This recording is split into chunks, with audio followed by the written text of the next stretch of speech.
Poursuivons. 1$ américain. Les États-Unis étant une colonie britannique jusqu'en 1776. Sur la face, on voit George Washington, le premier président des États-Unis d'Amérique, franc-maçon et un des pères fondateurs. Sur le dos du billet, nous voyons une pyramide avec un œil. Beaucoup reconnaissent cette image qui a été décrite comme un symbole d'une société secrète qui voudrait dominer le monde. Mais peu savent que ceci est nommé le delta lumineux, un symbole maçonnique. Et très peu de gens savent qu'en plus c'est le sceau officiel des États-Unis d'Amérique depuis 1782.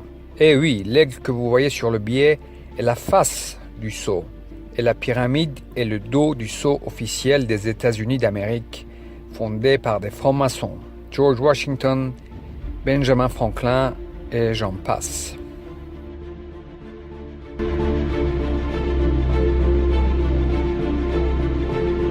Olive branch, and I think this really signifies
Il y a des siècles, bien avant les soi-disant révolutions, les soi-disant changements de système de gouvernance et les prétendues démocraties, les familles régnantes d'Europe se sont rapprochées et se sont unies par des mariages consécutifs entre eux et se sont finalement unis autour de l'Empire britannique.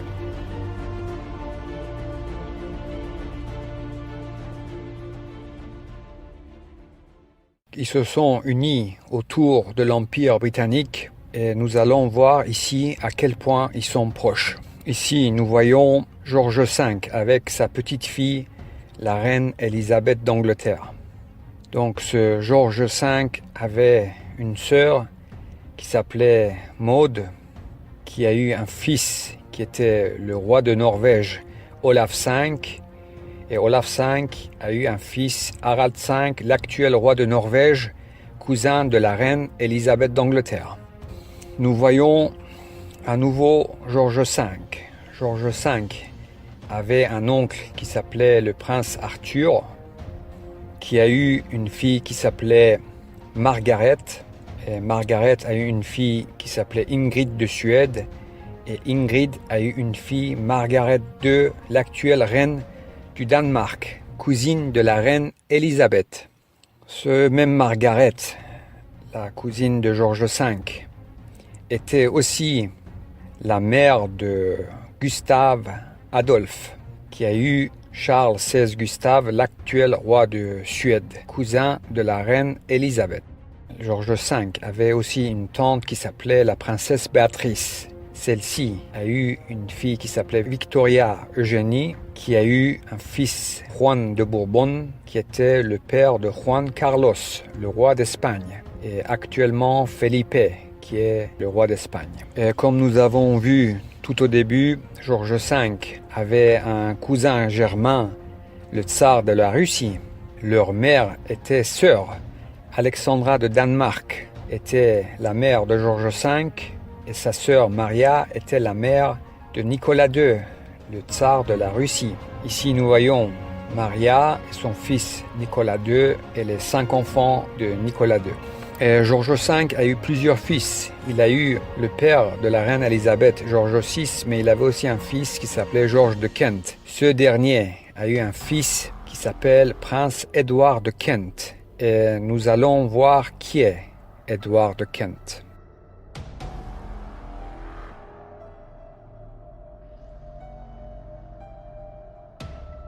Following Grand Lodges. The Grand Lodge of New Zealand.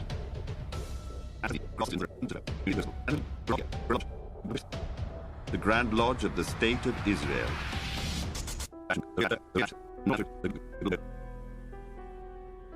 The Grand Lodge Alpina of Switzerland.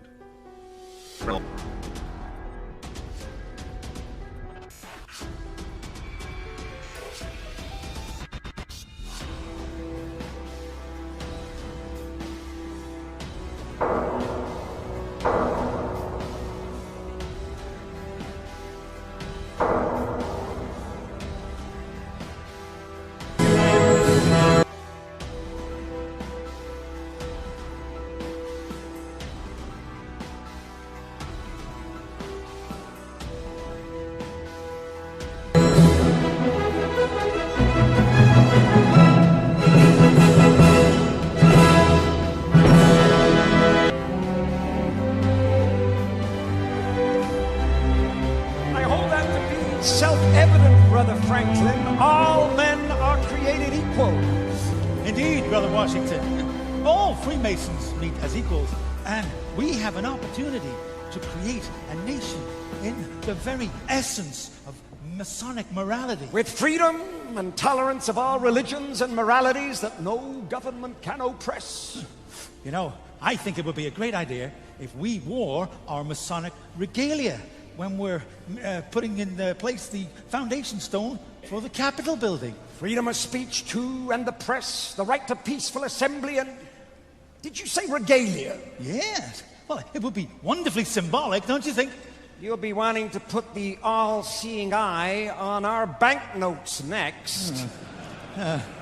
You think I'm taking it a bit far? Please don't... To order, brethren, to receive the most worshipful, the Grand Master.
Il y a des siècles, bien avant les soi-disant révolutions, les soi-disant changements de système de gouvernance et les prétendues démocraties, les familles régnantes d'Europe se sont rapprochées et se sont unies par des mariages consécutifs entre eux et se sont finalement unies autour de l'Empire britannique. Ces familles ont compris qu'afin de ne pas perdre leur pouvoir, ils devaient s'unir et de manœuvrer subtilement auprès des peuples, leurs sujets. Face au peuple, ils devaient être une seule force, un seul groupe dans le monde entier. Ils ont compris que pour régner continuellement, ils devaient manipuler les gens, ils devaient former et utiliser diverses et multiples formes de gouvernement, d'États, de partis opposés, de dirigeants, bref, des fusibles remplaçables qui sauteraient à leur place et qui changeraient au gré des périodes et besoins. Et ils l'ont fait. Ils ont compris qu'ils devaient manipuler non seulement la majorité, mais aussi une minorité plus proche qu'ils avaient besoin de persuader et conquérir, qui serait plus ou moins au courant de cette vérité, des secrets, leurs gens. Et ils ont alors mis en place cette fraude de franc-maçonnerie. Des gens qui se penseront frères et chevaliers, qui penseront à travers leur activité quotidienne œuvrer pour le bien. Ils ont compris que pour réussir et arriver à leur fin, ils devaient procéder d'une manière méthodique, mathématique, scientifique, face aux masses et rester extrêmement bons et crédibles face à leur minorité. Pour les peuples, les masses, la fraude des États, les votations, la démocratie, les dictatures, les guerres, les coups d'État, les révolutions, etc., etc. Pour leurs gens, les francs-maçons, l'illusion d'une démarche vers un monde meilleur et équitable pour tous et de la bienfaisance et l'humanisme en surdose. Associations et fondations à volonté, faire de la bienfaisance à grande échelle et jamais leurs gens ne questionneront des bienfaiteurs soi-disant désintéressés.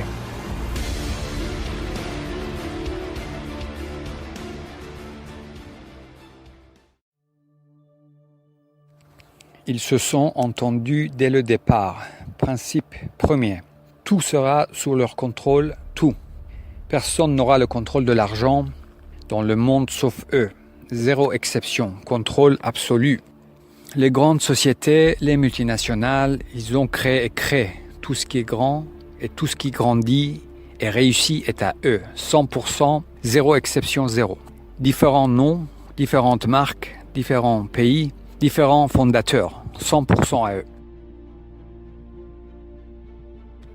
Personne n'aura le contrôle des moyens de propagande sauf eux. Imprimeries, journaux et plus tard les télés, les médias alternatifs, réseaux sociaux, tout. Zéro exception, contrôle absolu. De même que les domaines de la communication, la santé, l'éducation, etc., etc. Différents noms jouant la concurrence, les guerres commerciales et les procès pour rester extrêmement crédibles. Exemple, Google et Yahoo, Microsoft et Apple, Coca-Cola et Pepsi, etc., etc. Tous les multinationales, zéro exception, principe premier.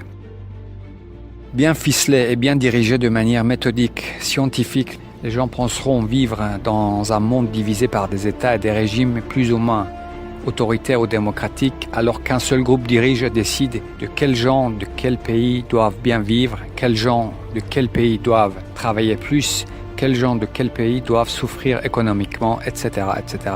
Les gens qui doivent, dans tous les cas, vivre convenablement, extrêmement bien, pour ne pas aller les questionner, seront la minorité que contrôlent méthodiquement. Des gens qui les pensent de toute façon bienfaiteurs de l'humanité, qui se penseront frères, penseront faire le bien. Personne ne parlera, tous bien entourés, s'espionnant les uns les autres, et la fraude les espionnant tous, bien consignés, et maintenant les bracelets connectés pour leur bien et le bien des gens.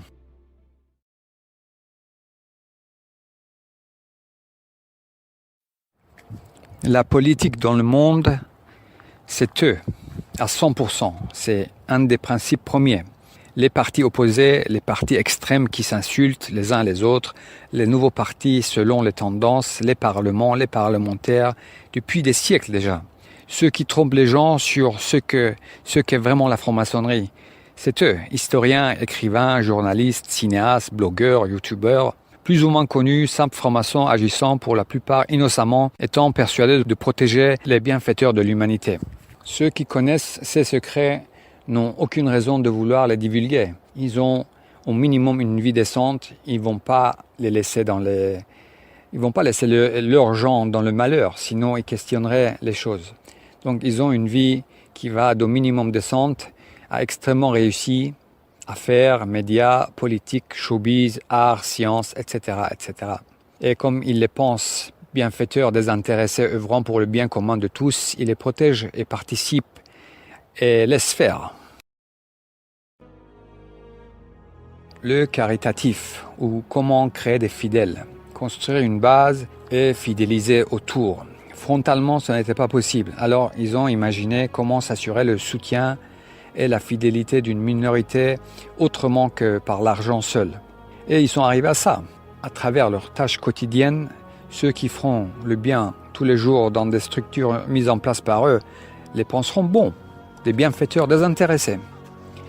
Ceux qui les verront installer l'eau et l'électricité dans des villages en Afrique les penseront bons. Ceux qui les verront moderniser des hôpitaux dans le tiers-monde les penseront bons.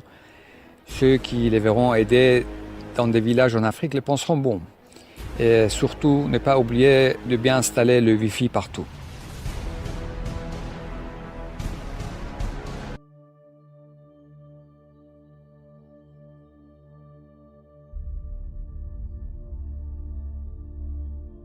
À travers leur acte humanitaire, ils montrent par intérêt une volonté de vouloir faire le bien et aboutir à quelque chose de mieux pour tous.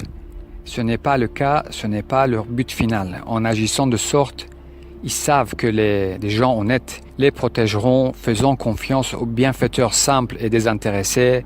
Leur acte de bienfaisance est en premier lieu par intérêt, pas pour authentiquement aider. L'intérêt premier étant de séduire, plaire et convaincre une minorité d'accepter et de penser que tout ce qu'ils font est donc bon, et les laisser faire en les protégeant et en restant silencieux.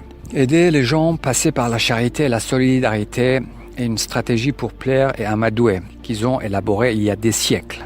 Ce n'est pas une fin en soi. Ils ne cherchent pas le bien-être commun. Leur acte caritatif est un calcul, sachant dès le départ que pour acquérir la fidélité des gens, qui les protégeront pas uniquement pour de l'argent, ils devaient de façon crédible paraître extrêmement bons et charitables. Bref, des humanistes bienfaiteurs, désintéressés, et ils l'ont fait. Et le font ainsi. Ils ont compris qu'ils devaient paraître honnêtes, et donc des gens qui ont pillé le monde entier, et des générations de gens dans des pays qu'ils ont qualifiés de non-civilisés se sont mis à promouvoir et vanter l'esprit chevaleresque et l'honnêteté et la moralité à leurs gens. Voilà, il n'y a plus de lutte de pouvoir dans ce monde. Il n'y a pas, il n'y a plus. Cela a été réglé il y a des siècles déjà. Un seul groupe, un seul mène le show. Les révolutions, les révolutionnaires, soi-disant emprisonnés héros, c'est eux. Le putschiste qui fait un coup d'état, le révélateur héros qui se cache dans une de leurs ambassades, c'est eux. Partout les mêmes. Il y a bien longtemps déjà, tout est faux, truqué. Mais il faut que ça reste extrêmement crédible, préparé des années et des décennies en avance, avec de multiples pions présentés au public et rendus plus ou moins connus par leurs médias pour des multiples variantes de scénarios de changement de régime au besoin.